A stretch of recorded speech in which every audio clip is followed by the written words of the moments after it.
Hello friends, good afternoon.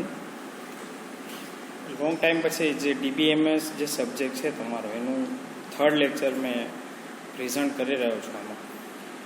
તો હજુ સુધી આપણે જે આ સબ્જેક્ટ રિલેટેડ ઇન્ફોર્મેશન થોડી બેઝિક્સ મેળવી હતી, એની પછી થોડી ડેફિનેશનો તરફ ગયા હતા। એમાં આપણે જોયું ડેટા એન્ડ ઇન્ફોર્મેશન એના ડિફરન્સ જોયા હતા, પછી ડેટાબેઝની ડેફિનેશન જોઈ હતી, એની પછી ડેટાબેઝ મેનેજમેન્ટ સિસ્ટમ શું છે એ જોયું હતું, એની પછી એના ઓપરેશન્સ જોયા હતા વેરિયસ, એની પછી એપ્લિકેશન્સ પણ જોઈ હતી, અને એક ડેટા આઇટમ જેને ફિલ્ડ પણ કહેવાય છે એની પછી આપણે રેકોર્ડ્સ જોયા હતા, અને કલેક્શન ઓફ રેકોર્ડ્સનું ફાઇલ પણ જોયું હતું।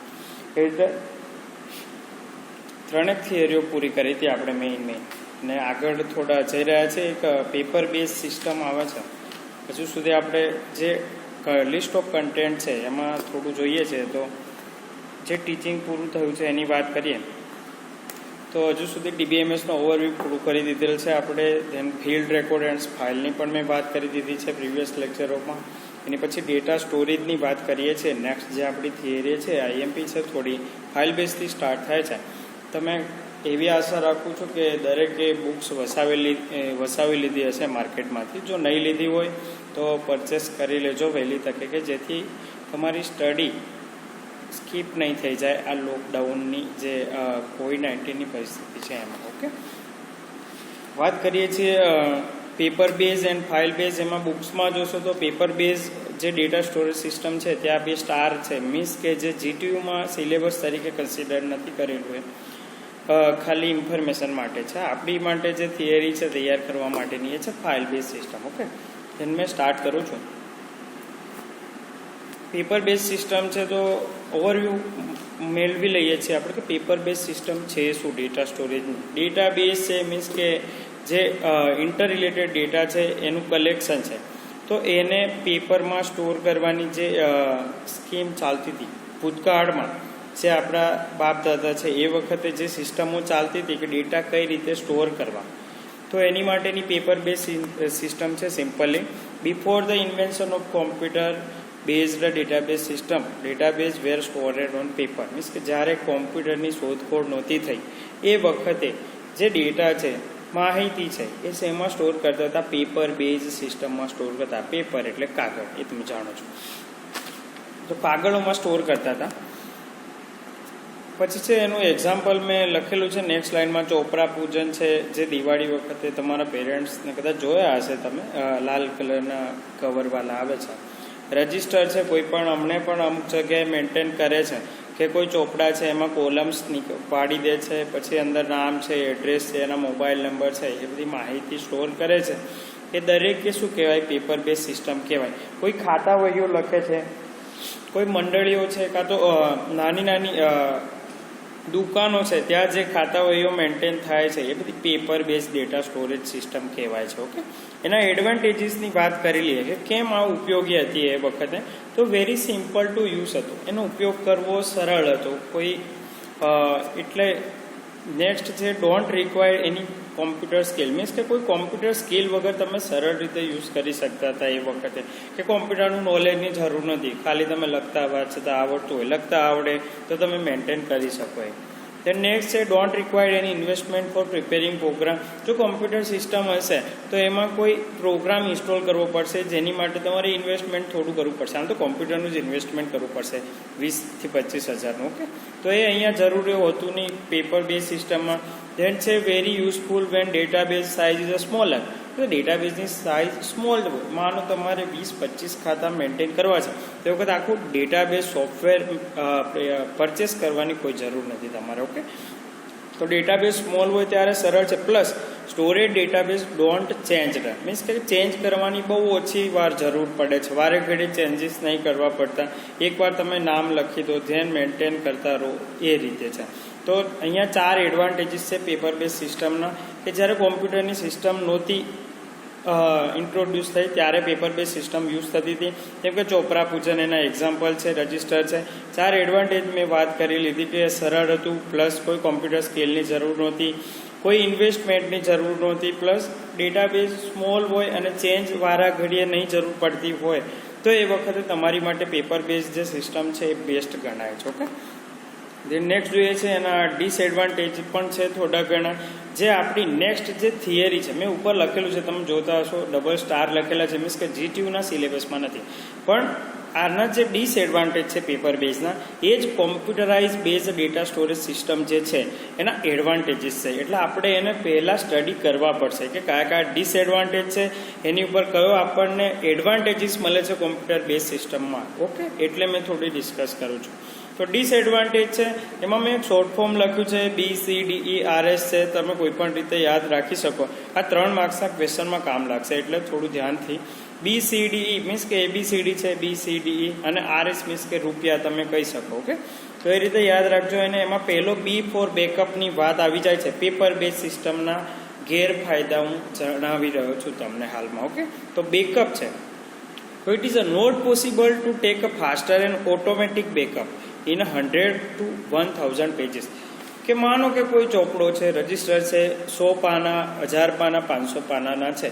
તો બેકઅપ એટલે શું, પહેલાં તો એ સમજો. કોઈ પણ વાત તમે જોઈ હશે કે ભાઈ કોઈ જગ્યાએ ડુંગરા પર ચડવા જાઓ છો, કાં તો તરતા શીખો છો તમે નવા, તે વખતે કોઈ બેકઅપ પ્લાન રાખવો પડે છે તમારે, કે પાછળ કદાચ તમને નહીં ફાવતું તરતા કે કોઈ રીતે મિસ્ટેક થઈ જાય છે તો બચવું કઈ રીતે, એનો બેકઅપ પ્લાન. તો અહીંયા એ જ બેકઅપની વાત છે કે બાય ડિફોલ્ટ કોઈ ચોપડો જે છે તમારો ખોવાઈ જાય છે, કાં તો કોઈ થોડું ઘણું એમાંથી તૂટી જાય છે, ફાટી જાય છે, કોઈ પેજ નીકળી જાય છે, તો એ વખતે બેકઅપની ફેસિલિટી મીન્સ કે એની કોપી, આપણી ભાષામાં જે ઝેરોક્સ કોપી ટાઈપ વાત થાય આમાં, તો એની કોપી ઓટોમેટિકલી પોસિબલ થતી નથી. પેપર બેઝમાં તમે જોયું હશે, નીચે કાર્બન મૂકો તો કોપી બને, પણ 500 થી 1000 પેજની કાર્બન કોપી અને ઓટોમેટિક બેકઅપ તો પોસિબલ છે નહીં. ઓકે, તો એનો પહેલો ડિસએડવાન્ટેજ છે પેપર બેઝનો, કે ઓટોમેટિકલી ફાસ્ટર અને ઓટોમેટિકલી બેકઅપ લેવું પોસિબલ નથી આમાં. ધેન નેક્સ્ટ છે C ફોર કોમ્પેક્ટનેસ છે. કોમ્પેક્ટનેસ એટલે જથ્થાબંધી કહેવાય, એક સાથે જૂજમાં. તો શું છે, it is not possible to store a data compactly, કે એક સાથે જથ્થાબંધ ડેટા સ્ટોર કરી રાખવા અહીંયા પોસિબલ નથી પેપર બેઝમાં. એક્ઝામ્પલ આપ્યું છે ઇંગ્લિશ ડિક્શનરી છે. ઇંગ્લિશ ડિક્શનરીના ઘણા બધા વર્ડ્સ હોય છે, A to લઈ Z સુધી તમે કદાચ જોઈ હોય, નાનપણમાં યુઝ કરી હોય, તો એ વખતે બહુ બધા જે વર્ડ્સ આવે છે એ એક સાથે જથ્થાબંધ સ્ટોર કરવા થોડું ટાઈમ કન્ઝ્યુમિંગ પ્રોસેસ છે. ઓકે, તો એ પેપર બેઝનો એક બીજો ડિસએડવાન્ટેજ છે. થર્ડ જઈએ છે તો ડેટા રિટ્રીવલ છે. ડેટા રિટ્રીવલ એટલે ડેટા પાછા મેળવવા. તો જે સ્ટોર કરેલા ડેટા છે પાછા મેળવવામાં કઈ રીતે ગેરફાયદો છે પેપર બેઝનો, તો ભાઈ data retrieval in this system required too much manual effort. કે ઘણો ટાઈમ લાગી જાય તમને મેન્યુઅલી ડેટા ફાઇન્ડ કરતા. માનો કે તમને વાય ઉપરથી કોઈ સ્પેલિંગ ફાઇન્ડ કરવો છે, કાં તો કોઈ પણ W ઉપરથી છે કોઈ વર્ડ્સ તમારે ફાઇન્ડ કરવો છે, તો આખી ડિક્શનરી તમારે W સુધી ફેંદવી પડશે, પ્લસ Wમાં પણ એક પ્રોપર સ્પેલિંગ સુધી પહોંચવું પડશે. આ થોડું શું ટાઈમ કન્ઝ્યુમિંગ પ્રોસેસ છે. તો આ ડેટા રિટ્રીવલ છે મેન્યુઅલી વધારે એફોર્ટ, એટલે આપણા જે રિસોર્સ છે એ લઈ શકે એવી પ્રોસેસ છે, એટલે એનો ડિસએડવાન્ટેજ છે. ધેન નેક્સ્ટ છે એડિટિંગ છે. તો it is impossible two edit data return on paper. કે પેપર પર ડેટા લખી દીધા તો પોસિબલ નથી એડિટિંગ કરવા, એવી આ લાઈન કહે છે. પોસિબલ છે, તમે પણ જાણો છો કે કોઈ પણ માર્કર, હમણાં તમે જોવો છો વ્હાઇટનરનો યુઝ કરે છે અમુક જે સ્ટુડન્ટ હશે, તો વ્હાઇટનર લગાવીને તમે એને ફરીથી એની પર બીજું લખાણ એડિટ કરી શકો. ભૂલથી લખાઈ ગયું છે, ચેન્જ કરી શકો.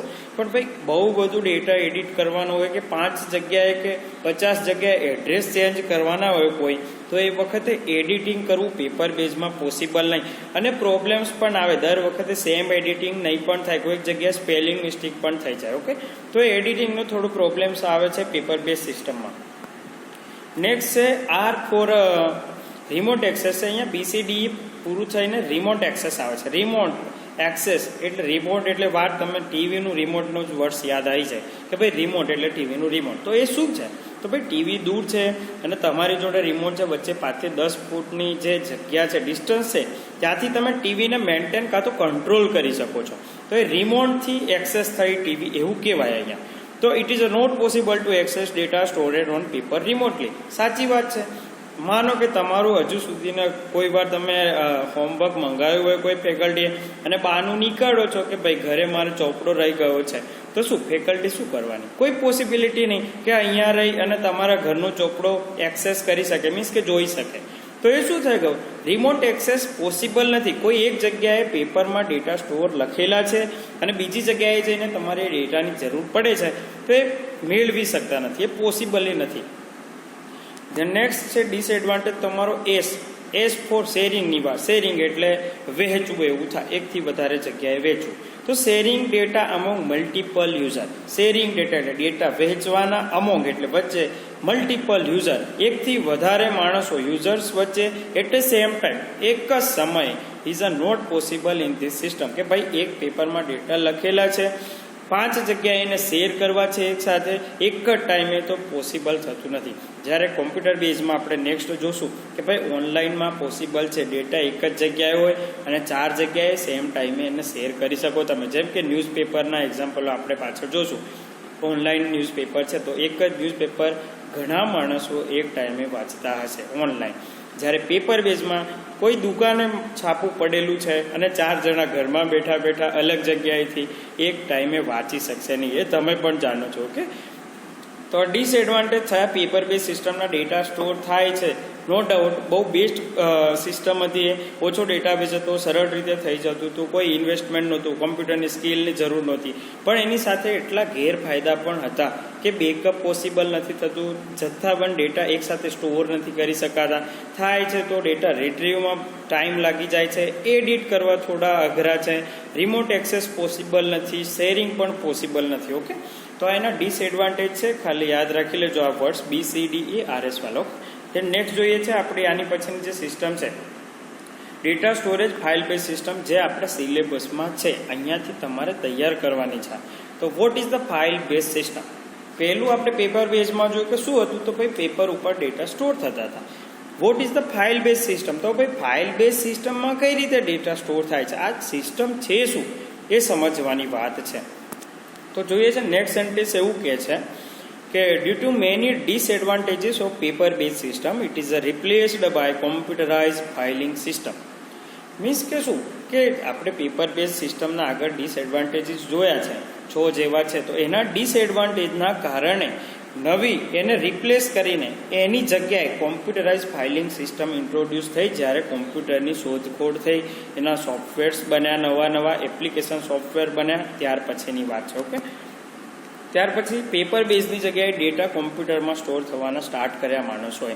File system for data storage is supported by operating system. તો ભાઈ આ સિસ્ટમ છે આપણી ફાઇલ બેઝ, તો કોણ સપોર્ટ કરે છે, તો કે ઓપરેટિંગ સિસ્ટમ. તમે OS વર્ડ સાંભળ્યો હશે આગલા 2 સેમિસ્ટરમાં કે ઓપરેટિંગ સિસ્ટમ તો શું છે, મેનેજ ધ હાર્ડવેર. તમે એક સિમ્પલ ડેફિનેશન જોઈ હશે કે operating system is a manage the hardware. હાર્ડવેરને મેન્ટેન કરવાનું કામ ઓપરેટિંગ સિસ્ટમ કરે છે. તમે એક્ઝામ્પલો પણ જોયા હશે વેરિયસ, કે વિન્ડો XP છે, NT છે, વિન્ડો 7 છે, 8 છે, 10 છે, જે ઓપરેટિંગ સિસ્ટમો માર્કેટમાં અવેલેબલ છે એની વાત છે. તે ઓપરેટિંગ સિસ્ટમો પોતાના ઇનબિલ્ટ એપ્લિકેશન સોફ્ટવેર આપે છે કે જેથી તમે ડેટા એમાં સ્ટોર કરી શકો. નેક્સ્ટ લાઇનમાં જોઈએ છે કે this system provide number of applications program, કે જેવા આ સિસ્ટમ ઓપરેટિંગ સિસ્ટમ છે, એકથી વધારે ઘણા બધા એપ્લિકેશન પ્રોગ્રામો તમને આપશે કે જેમાં તમે ડેટા સ્ટોર કરી શકશો. ઓકે, અહીંયા લાઇનમાં શું લખેલું છે કે એપ્લિકેશન પ્રોગ્રામો સપોર્ટ કરશે, ઓપરેટિંગ સિસ્ટમ પ્રોવાઈડ કરશે, જેવા કે માઇક્રોસોફ્ટ એક્સેસ છે, જે ડેટાબેઝ માટે એક પર્ટિક્યુલર એપ્લિકેશન સોફ્ટવેર છે. માઇક્રોસોફ્ટ ઓફિસ તમે વર્ડ સાંભળ્યો છે, એનો ભાગ છે માઇક્રોસોફ્ટ એક્સેસ.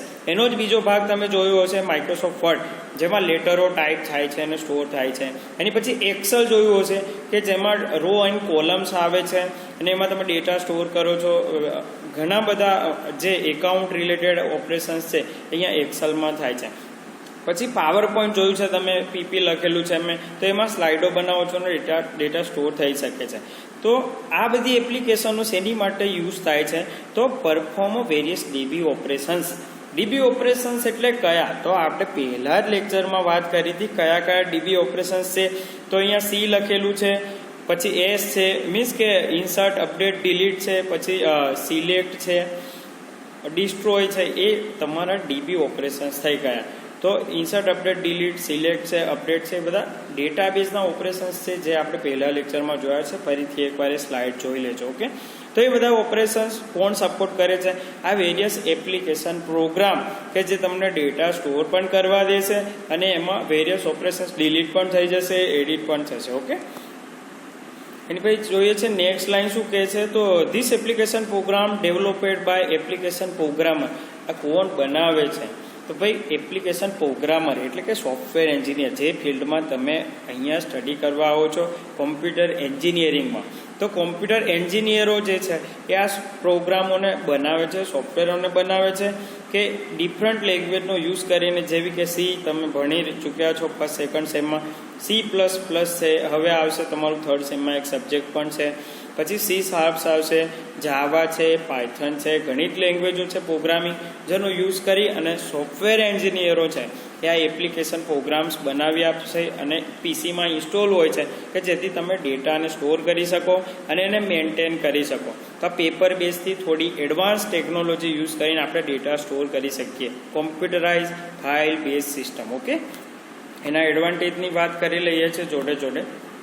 તો જે ડિસએડવાન્ટેજ મેં આગળની સ્લાઇડોમાં વાત કરી કે ભાઈ પેપર બેઝના ડિસએડવાન્ટેજ કેમ ભણ્યા આપણે, તો કે ભાઈ એ જ ડિસએડવાન્ટેજ ફાઇલ બેઝ સિસ્ટમના શું છે પાછા આપણી જોડે એડવાન્ટેજીસ છે અહીંયા. ઓકે, તો એ જોઈએ છે ઉપર સ્ટાર રહી ગયું છે, ભૂલથી એને કન્સિડર નહીં કરતા, આ સિલેબસમાં છે. ઓકે, તો ફાઇલ બેઝમાં જોઈએ છે બેકઅપ. પહેલો એડવાન્ટેજીસ બેકઅપ. તો ત્યાં શું હતું પેપર બેઝમાં, ભાઈ faster and automatic backup possible નથી. અહીંયા પોસિબલ છે. It is the possible to take faster and automatic backup of data stored in computer based system. Faster and automatic, auto save રાખો છો તમે વર્ડમાં જઈને તો ઓટોમેટિકલી 1 મિનિટ 30 સેકન્ડના અંતરે ઓટો સેવ થયા રાખે છે. અને તમે ઓનલાઈન પણ ક્લાઉડમાં સ્ટોર કરેલું હોય તો ઓટોમેટિકલી બેકઅપ જેવું તમે સેવ કરો ઓટોમેટિકલી બેકઅપ પણ રાખે છે કે જેથી તમારું કોમ્પ્યુટર આખું બગડી જાય છે કે લોસ્ટ થઈ જાય છે, ડેડ થઈ જાય છે, એ વખતે તમે ઓનલાઈનથી ડેટા પાછા સ્ટોર કરી શકો. તો બેકઅપ એન્ડ રિસ્ટોર કોમ્પ્યુટર સિસ્ટમમાં પોસિબલ છે, જેનો પહેલો જબરજસ્ત એડવાન્ટેજ છે જે હમણાં કામ લાગે છે. કે એક્ઝામ્પલ બીજો આપી દઉં, તમે તમારા ફોનના જે મોબાઈલ નંબર્સ છે કદાચ જોયા હશે, તો એ મોબાઈલ નંબર્સ છે એ શું છે, એને તમે સ્ટોર કરો ગૂગલ એકાઉન્ટમાં. તો શું પછી તમારો ફોન જતો રહે છે, કાં તો ફોટા છે તમારા ગૂગલ ક્લાઉડમાં સ્ટોર કરેલા છે તો ફોન લોસ્ટ થઈ જાય છે, તો પણ ફરીથી જેવું તમે જીમેલ એકાઉન્ટ એડ કરો તમારા બધા જ મોબાઈલ નંબર્સ પ્લસ ફોટોસ બધા રિસ્ટોર થઈને આવી જાય છે.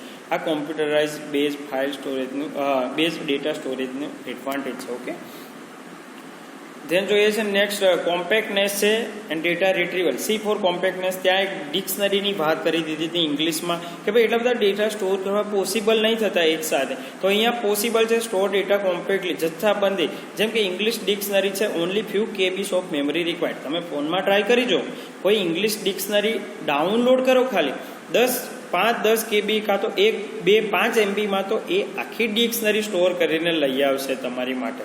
તો ઘણા જ બધા ડેટા ખાલી 1-2 MBમાં સ્ટોર થઈને આવી જશે, જે તમારો એક બીજો જબરજસ્ત એડવાન્ટેજ છે ફાઇલ બેઝ સિસ્ટમનો. ડેટા રિટ્રીવલ પણ તમે ફાસ્ટલી જોયું છે. એ જ ડિક્શનરીનું એક્ઝામ્પલ લઈ લો કે તમારે કોઈ W ઉપરથી વર્ડ્સ જોઈએ છે, ખાલી WO લખો, ત્યાંથી તમારો સ્પેલિંગ નીચે સજેશન આવતા સ્ટાર્ટ થઈ જશે. મીન્સ કે ફાસ્ટલી રિટ્રીવ છે, તમને ડેટા ઝડપથી મેળવી આપે. ઇલેફન્ટનો સ્પેલિંગ જોઈએ છે, ELE એવો આઈડિયા લગાવો તો નીચે ELE PHANT વાળું સજેશન પણ આવશે તમને. ઓકે, તો આ ડેટા રિટ્રીવલ છે. નેક્સ્ટ પોઈન્ટ એ છે કે this system provide enhanced data retrieval technique to retrieve data easily and efficient way. દાખલા તરીકે એક્સેલનું મેં એક્ઝામ્પલ લખ્યું છે અહીંયા, name searching on Excel file. ભાઈ 1000 રો છે, 1000 ડેટા રેકોર્ડ સ્ટોર કરેલા છે, એમાંથી મારે ખાલી એક નામ જોઈએ છે કોઈ સર્ચ કરીને, તો ખાલી હું Ctrl+A પ્રેસ કરીશ અને ત્યાં નામ લખીશ રમેશ, મહેશ એટસેટ્રા, તો તરત તમને એ ડેટા 1000 રોમાંથી તરત ફાસ્ટલી તમને મળી જશે. તો આ ડેટા રિટ્રીવલ છે આપણી માટે. એની પછી નેક્સ્ટ પોઈન્ટ છે એડિટિંગ વાળો. જોયો તો કે ભાઈ 1500 જગ્યાએ એડ્રેસ ચેન્જ કરવા હોય તો પેપર બેઝમાં પોસિબલ નહીં થતા. અહીંયા શું છે, it is the easy to edit data store in computer in form of files. File એકવાર બનાવી દીધી છે, એડ્રેસમાં પ્રોબ્લેમ છે, તો અહીંયા એડિટ ડેટા ઇન એક્સેલ ફાઇલનું એક્ઝામ્પલ પણ મેં આપ્યું છે માનો કે કોઈ એડ્રેસ છે લુણાવાડાની જગ્યાએ ગોધરા લખવું છે કાં તો અમદાવાદ લખવું છે, તો તમે ફાઇન્ડ એન્ડ રિપ્લેસમાં જાઓ, કંટ્રોલ એ જ પ્રેસ કરો કાં તો કંટ્રોલ F, ત્યાં રિપ્લેસનું ઓપ્શન આવશે. ગોધરા છે ત્યાં તમે રિપ્લેસ કરો ખાલી અમદાવાદ. નેક્સ્ટ આપશો તો જ્યાં જ્યાં ગોધરા હશે ત્યાં અમદાવાદ થઈ જશે. આ ઇઝીલી એડિટેબલ છે અહીંયા ફાઇલ બેઝ સિસ્ટમમાં. ઓકે, તો આ પાછો એક જબરજસ્ત એડવાન્ટેજીસ છે જે પેપર બેઝની કમ્પેરિઝનમાં આપણી માટે બહુ સરળ છે કે ગમે તેટલા ડેટા છે એડિટ કરવા છે ઇઝીલી એડિટ થઈ જશે તમારી માટે, કોઈ છેકછાક નહીં ને કશું જ નહીં. ઓકે, તો નેક્સ્ટ છે રિમોટ એક્સેસ. તો આપણે વાત કરી હતી, છાપાનું એક્ઝામ્પલ લીધું હતું ભાઈ. રિમોટ એક્સેસ કઈ રીતે, હોમવર્ક વાળું. તો remote access, this is system provide access data remotely. Remote desktop એક્સેસને અહીંયા એક્ઝામ્પલ આપેલું છે મેં, આપણે પ્રેક્ટિકલ્સ કદાચ બને તો મેં બતાવી છે એ વખતે. પણ અહીંયા રિમોટલી એક્સેસ કઈ રીતે થાય કે ભાઈ ઘરે ડેટા છે ને તમે કઈ રીતે જોશો, તો હા જોઈ શકાય. ઘરે કોઈ પીસી છે એમાં તમારા ડેટા ફાઇલ બે સ્ટોર કરેલા છે, પીસી ચાલુ કરવા એકલું કહો છો તમે, ચાલુ છે તો પછી અહીંયા રહીને તમે ડાયરેક્ટલી રિમોટ ડેસ્કટોપ એક્સેસથી એ પીસીને એક્સેસ કરીને ડેટા અહીંયા જોઈ શકશો. તમે માનો કે કોઈ ડેટા છે ક્લાઉડલી સ્ટોર કરેલા છે, ગૂગલ ડ્રાઈવમાં કોઈ ફાઇલ સ્ટોર કરેલી છે અને અહીંયા આવીને તમે બતાવવા કહો છો તો પોસિબલ છે કે ઇઝીલી એક્સેસ તમે કરી શકશો એના ડેટાને ગમે તે જગ્યાએ. ઓકે, એની પછી છે કે શેરિંગ વાળી વાત છે, મેં ન્યૂઝપેપરની વાત કરી હતી અહીંયા કે sharing data among multiple user at a same time it is a possible in this system. File system through drive મેં એક્ઝામ્પલ આપેલું છે. તો શેરિંગની વાત હતી કે ભાઈ એક જ જગ્યાએ પેપર છે, એકથી વધારે યુઝરોમાં સેમ ટાઈમે શેર કરવું પેપર બેઝમાં પોસિબલ નહીં, આપણે જોયું. તો અહીંયા ફાઇલ બેઝમાં પોસિબલ છે. તો કે છે ભાઈ કોઈ એક જગ્યાએ તમે ફોટો કાં તો ફાઇલ અપલોડ કરી દો છો અને 4 જગ્યાએથી એને એક્સેસ કરવી હોય તો પણ કરી શકશો સેમ ટાઈમ. કોઈ ટાઈમિંગનું અહીંયા લિમિટેશન છે નહીં. એક જ સમયે એકથી વધારે યુઝરો આ ડેટા શેર કરી શકે છે અને એને મેળવી શકે છે કોઈ પણ જગ્યાએ. તો શેરિંગ પણ પોસિબલ છે આ કોમ્પ્યુટરાઇઝ બેઝ ફાઇલ સિસ્ટમમાં. તો આટલા એડવાન્ટેજીસ છે. મોસ્ટ આઈએમપી થિયરી છે કે advantages, write down the advantages of file base system. તો એ વખતે તમારે BCDERS લખવાના છે. પોસિબલ છે, દરેક પોઝિટિવ લખવાનું છે અહીંયા. કેવું બેકઅપ તો હા ભાઈ પોસિબલ છે, કોમ્પેક્ટનેસ તો પોસિબલ છે, ઇંગ્લિશ ડિક્શનરીનું એક્ઝામ્પલ છે, ડેટા રિટ્રીવલ તો પોસિબલ છે, એડિટિંગ તો હા છે, ફાસ્ટલી એડિટ થાય છે, રિમોટ એક્સેસ છે, પછી શું છે શેરિંગ પણ પોસિબલ છે જે પેપર બેઝ સિસ્ટમોમાં પોસિબલ નહોતું, જે આપણે પ્રીવિયસ સ્લાઇડોમાં જોયું હતું. તો એક મોસ્ટ આઈએમપી ક્વેશ્ચન થઈ ગયો, write the advantages of file base system. તો આ તમારે 6 મુદ્દા લખવાના થાય છે જે 3 માર્ક્સમાં તમને સરળતાથી મળી રહેશે માર્ક્સ. એની પછી ડિસએડવાન્ટેજીસ જોશું આના ફાઇલ બેઝ સિસ્ટમના છે તો એ નેક્સ્ટ લેક્ચરમાં જોશું. ત્યાં સુધી જે મેં આટલું એક સ્લાઇડ છે આખી પીપીટી તમારે રાઇટ કરવાનો ટ્રાય કરવાનો છે. તમારા જે નોટબુક્સ બનાવેલા હશે એમાં 1 by 1 નોટ બનાવતા જજો કે જે રીતે તમને હેલ્પ થશે સ્ટડી કરવા માટે કે પછી લખી રાખીએ તો આગળ એક્ઝામોમાં ઉપયોગી થઈ જશે. ઓકે, નેક્સ્ટ જે લિંક મેં આજે જે શેર કરેલી છે અહીંયા કે દરેકે માઇક્રોસોફ્ટ ટીમ નામની એપ્લિકેશન છે ઇન્સ્ટોલ કરવાની છે અને એમાં જોઈન થવાનું છે. જે ટીમો બનાવેલી છે થર્ડ કોમ્પ્યુટરની, દરેક સબ્જેક્ટ વાઇઝ તમને મટીરિયલ શેર થતું રહેશે એમાં. અને ઓનલાઈન અટેન્ડન્સ છે, મેં આજે મીટિંગ નથી અરેન્જ કરી પણ ઓનલાઈન અટેન્ડન્સ છે જે તમારે ડેલી જે પર્ટિક્યુલર ટાઈમ હશે એ ટાઈમે ઓનલાઈન થવાનું છે. પ્લસ ઓનલાઈન થયા પછી એમાં તમારે મિટિંગમાં પાર્ટિસિપેટ થઈ અને જે પણ કન્ફ્યુઝન હોય કોઈ ટોપિક રિલેટેડ એ વાત કરવાની છે. અને અટેન્ડન્સ તમારી ડે બાય ડે ડેલી લેવાશે અને કન્સિડર પણ થશે. સિરિયસલી આ દરેક જે લેક્ચર્સ છે જોવાનો રાખો પૂરેપૂરા, ખાલી ઓપન કરી યુટ્યુબમાં અને બંધ કરી દો એવું નહીં કરો. તમારી માટે જ મહેનત કરે છે ફેકલ્ટી, તો એનો સદઉપયોગ કરો. ઘરે રહીને થોડુંક પરિસ્થિતિ વધારે કંટ્રોલ બહાર જાય છે કોરોનાની, થોડા સાવચેતથી ઘરે રહી અને સ્ટડી કરો કે જેથી તમારો ટાઈમ પણ નહીં બગડે અને ધીરે ધીરે 1 by 1 એક 2 થિયરીઓ ડેલીની કરશો તો તમને એક્ઝામમાં સારા એવા માર્ક્સ મળશે. ઓકે, તો thank you very much. Next લેક્ચરમાં આપણે બાકીની થિયરીઓ જોશું.